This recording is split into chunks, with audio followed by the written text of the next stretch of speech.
Salam, perkenalkan nama saya Krisnawati Romatabara.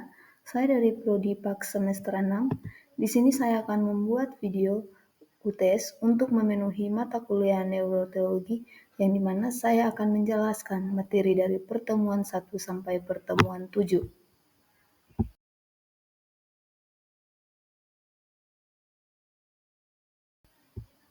Di sini pertemuan yang pertama,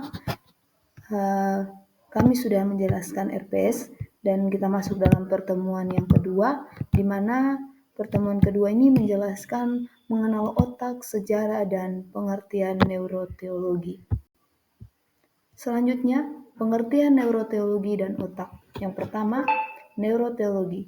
Neuroteologi adalah cabang ilmu pengetahuan yang unik secara sistematik. Ia mempelajari kaitan antara otak dan teologi atau batin pikiran dengan agama. Yang kedua, otak. Otak manusia adalah organ utama dalam sistem saraf pusat yang berfungsi sebagai pusat kendali untuk seluruh tubuh. Nah, otak ini juga mengatur dan mengordinasikan sebagian besar aktivitas tubuh kita, termasuk gerakan, sensasi, pemikiran, emosi, memori, dan fungsi-fungsi vital seperti pernapasan dan detak jantung. Selanjutnya, struktur otak manusia. Yang pertama, otak besar yaitu cerebrum, otak kiri dan otak kanan. Nah, cerebrum ini menerima informasi dari semua indera dan melakukan sebagai fungsi seperti memori, pemikiran, dan perasaan. Yang kedua, batang otak yang disebut brain system adalah kumpulan jaringan saraf di dasar otak yang berfungsi sebagai stasiun transmisi yang berhubungan otak dan sumsum tulang belakang yang mengirim dan menerima informasi antara berbagai bagian tubuh dan otak. Yang ketiga, otak tengah yang disebut midbrain atau mesencephalon, yaitu otak tengah. Pusat ini menggerakkan okulor, merupakan penghubung penting antara otak besar dan otak kecil. Yang berikut adalah otak kecil yang disebut sebagai cerebellum, terletak di dasar otak di bawah lobus occipital. Nah, fungsi otak kecil ini adalah untuk menjaga keseimbangan gerak tubuh, koordinasi otak, serta melakukan gerakan cepat dan gerakan halus. Sistem kerja otak kecil ini bersifat refleks dan tidak dapat dikendalikan. Selanjutnya, tujuan dasar neuroteologi. Tujuan dasar neuroteologi ini meningkatkan pemahaman tentang pemikiran dan otak manusia.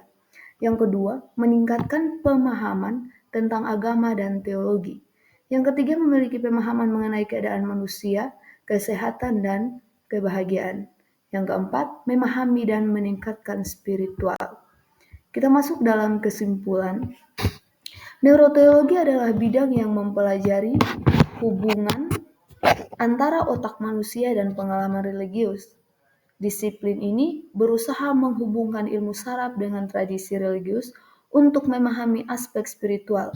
Nah, secara ilmiah, penelitian menemukan bahwa hubungan antara aktivitas otak dan spiritual dalam berbagai agama dapat memberikan wawasan baru tentang pengalaman religius.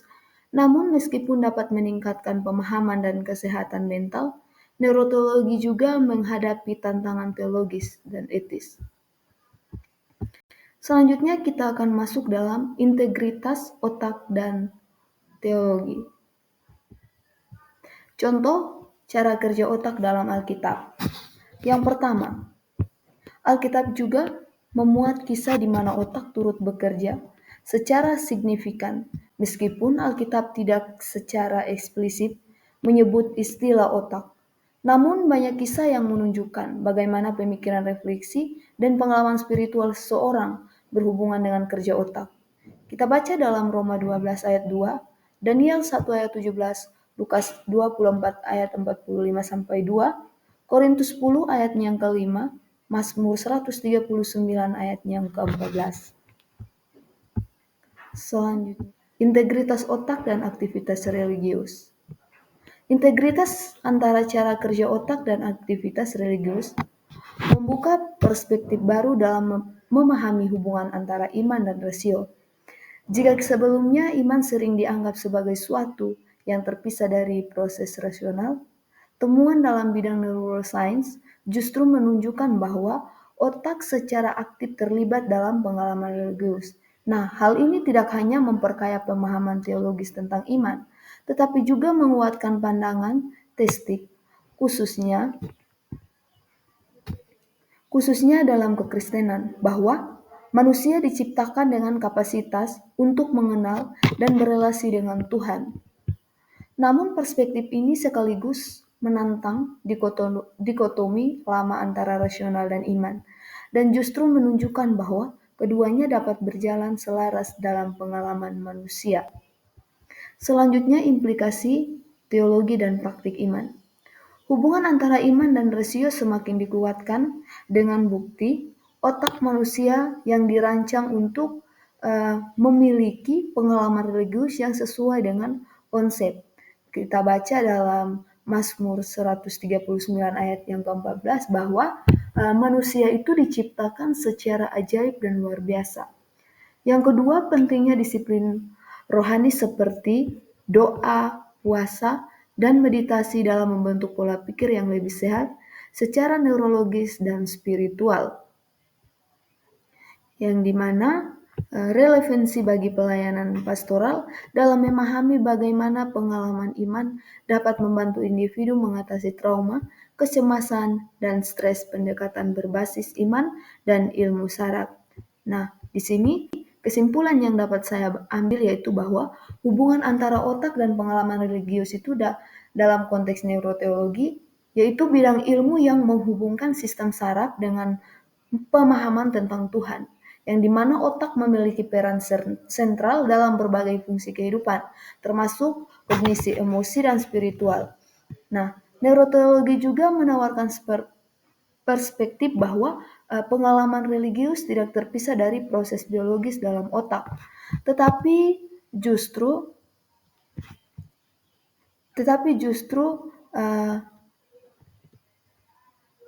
neuroteologi ini menawarkan perspektif bahwa pengalaman religius tidak terpisah dari proses biologis dalam otak, tetapi justru dapat bekerja secara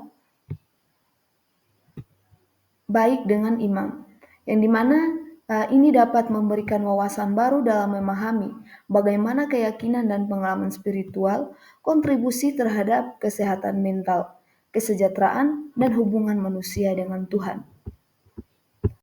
Selanjutnya, tatanan Allah dan otak manusia. Kita akan membahas tentang tatanan Allah dan otak manusia.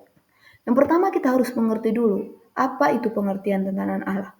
Nah, tatanan Allah ini adalah tindakan Allah dalam memberikan providensia, yaitu penyediaan dan pemeliharaan kepada manusia, yang dimana tatanan Allah ini dibagi menjadi dua, yaitu yang pertama, tatanan alam, yang kedua, tatanan rohani. Berikut kita akan menjelaskan bagaimana hubungan tatanan Allah dengan otak manusia. Nah, otak manusia ini adalah alat dari Allah untuk memahami dan menghargai ciptaannya. Dengan otak manusia kita bisa mengenali tatanannya dalam alam semesta.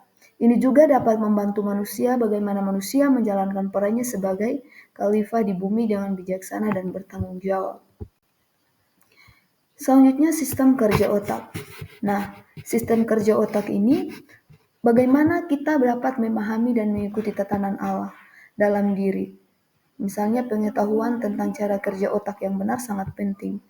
Otak terdiri dari jaringan saraf yang dibentuk oleh neuron-neuron yang terhubung, yang dimana neuron-neuron yang terhubung ini adalah neuron-neuron yang menciptakan jaringan saraf melalui pengalaman baru yang kita alami. Otak terus berubah dalam merespon informasi yang masuk dari luar. Namun, dengan banyaknya perubahan ini bersifat sementara dan tidak disimpan dalam memori jangka panjang. Selanjutnya, fungsi kognitif dari otak manusia.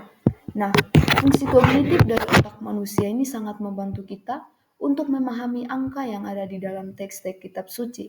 Misalkan angka-angka ini memiliki makna dan arti penting karena peningkatan dari fungsi otak.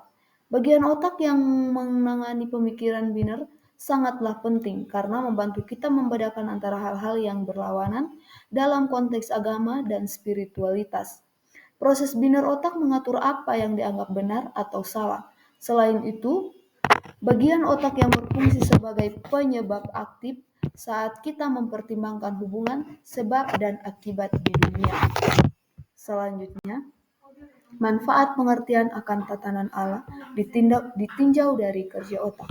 Nah, dari penjelasan tentang kerja otak, kita dapat memahami bahwa meskipun seseorang telah menerima Tuhan Yesus sebagai juru selamat, dia tidak secara otomatis menjadi manusia ilahi, di mana penebusan Yesus menghapus dosa asal dan dosa yang dilakukan sebelumnya, serta dosa yang diakui dan ditinggalkan.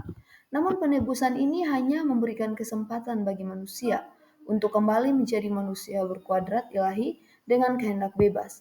Akhirnya keselamatan ditentukan oleh diri sendiri dan manusia harus menggunakan kehendak bebasnya untuk mencapai kedewasaan rohani. Nah, hal ini juga mencakup memiliki kecerdasan, kebijaksanaan, dan kesucian seperti Allah.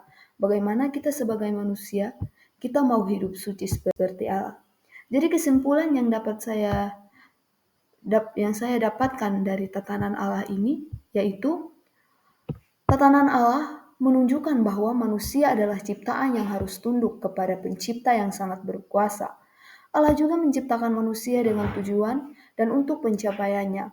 Bagaimana manusia perlu memahami dengan mengikuti proses yang ditetapkannya. Ketika manusia pertama melanggar tatanan Allah, mereka jatuh ke dalam dosa. Namun, karena kasih Allah, manusia diselamatkan melalui Yesus Kristus, yang memberikan jalan untuk kembali kepada kodrat ilahi dan teladan hidup yang sesuai dengan tatanannya, yang dimana manusia diberi kehendak bebas untuk memilih keselamatan yang dapat membantu mereka menjadi lebih dewasa dan hidup dalam cara yang menghormati Allah. Maka dari itu kita sebagai manusia yang berdosa, kita harus memahami bagaimana Allah memberikan kesempatan kepada kita dan bagaimana kita harus mengikuti apa yang diinginkan oleh Allah. Selanjutnya otak dan kasih. Kita akan membahas tentang otak dan kasih. Jadi, pengertian kasih. Kasih adalah perasaan cinta yang dalam, perhatian, dan kebaikan terhadap orang lain atau sesuatu. Ini sering dianggap sebagai bentuk cinta yang lebih tulus dan tanpa syarat. Peran otak dalam kasih. Hubungan otak dan pengalaman kasih sangat erat, karena kasih bukan hanya sekedar perasaan, tetapi juga proses biologis dan neurologis yang melibatkan berbagai bagian otak dan sistem saraf. Selanjutnya, peran otak dan empati. Otak memiliki peran penting dalam pengalaman empati yang mendasari kepedulian dan kasih sayang dalam hubungan emosional. Empati membantu kita menyesuaikan emosi kita dengan orang lain melalui pemahaman perasaan mereka. Kemampuan ini bergantung pada membaca isyarat nonverbal seperti intonasi suara, gerakan tubuh, dan ekspresi wajah. Kita dapat memahami pikiran orang lain hanya dengan mengamati mereka. Misalnya jika kita melihat seseorang ditelepon dengan wajah muram, kita bisa menyimpulkan bahwa ia sedang sedih. Tetapi cara kita menginterpretasikan situasi ini terlihat dalam respon otomatis otot wajah kita, di mana kehidupan emosional seseorang terletak dalam sistem saraf tidak tampak atau tidak langsung. Selanjutnya kita akan memahami tentang peran otak dalam moralitas. Jadi moralitas ini terdiri dari nilai dan prinsip yang memandu perilaku manusia dalam masyarakat. Misalkan otak berperan penting dalam membentuk pemahaman dan penerapan nilai-nilai moral. Studi neuroscience membantu kita memahami secara kerja otak dalam membentuk moralitas interaksi antara emosi dan rasionalitas dalam keputusan moral serta kontribusi struktur otak terhadap perilaku etis manusia. Jadi, kesimpulan yang dapat saya bagikan yaitu otak memiliki peran penting dalam kehidupan manusia. Namun, pengalaman hidup atau komunitas dan pergaulan terbentuk dari cara orang hidup. Otak merekam apa yang dilihat dan dirasakan. Jika input yang diterima baik, maka outputnya pun baik. Tidak ada akibat tanpa penyebab. Orang dengan latar belakang buruk bisa dipengaruhi oleh pengalaman pahit. Namun memori hidup mereka mungkin dipenuhi dengan hal yang salah. Pengalaman kasih sangatlah penting untuk membentuk kehidupan yang memancarkan kasih. Selanjutnya, otak dan firman Tuhan.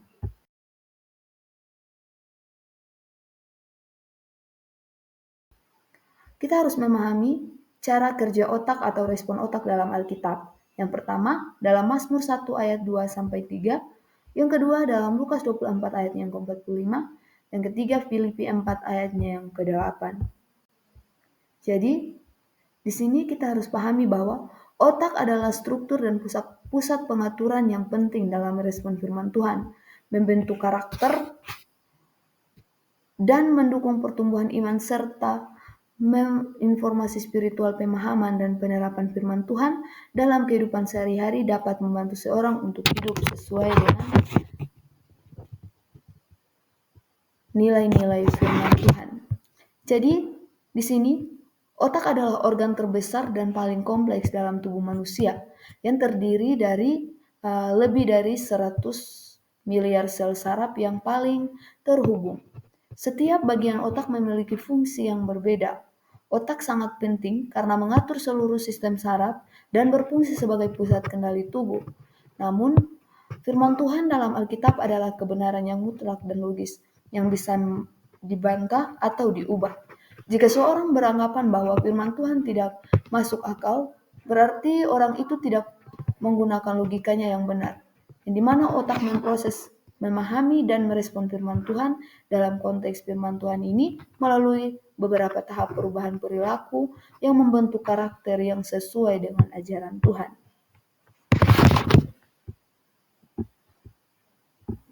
Selanjutnya kita akan memahami otak, kejatuhan manusia, dan keselamatan.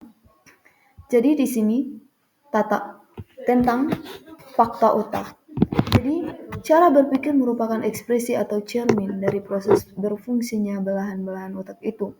Proses kerja otak dalam menerima, mengelola, dan mempresentasikan informasi tersimpul dalam cara seseorang merespons stimulus dan menghadapi tugas atau menyelesaikan masalah. Yang dimana pikiran manusia sangat unik, tetapi juga dipengaruhi oleh dosa karena kejatuhan. Penganut empirisme percaya pengalaman adalah ukuran kehidupan dan menolak dampak dosa, berargumen bahwa manusia fana namun netral secara moral. Kejatuhan manusia.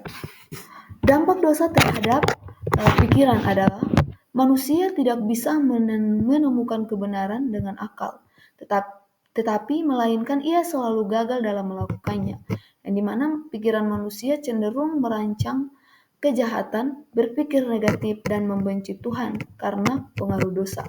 Contoh nyata dari dosa dan pikiran terlihat ketika ular menggoda Hawa untuk makan buah dari pohon pengetahuan tentang yang baik dan yang jahat, di mana dosa memiliki pengaruh besar pada kerusakan hidup manusia. Namun kerusakan ini dimulai dari dalam diri manusia, seperti di pikiran dan hati, lalu merembes ke tindakan yang dilakukan sehari-hari. Akhirnya efek dari dosa ini terlihat dalam kehidupan fisik dan perilaku manusia secara keseluruhan. Bagian hidup manusia yang lahiriah telah dikuasai oleh dosa, sehingga hidup batinnya, baik pikiran, hati, dan kehendaknya tidak berdaya untuk mengulangi kekuatan dosa yang telah diperbuat. Ada tiga aspek yang dipengaruhi oleh pikiran yang berdosa. Yang pertama, aspek spiritual.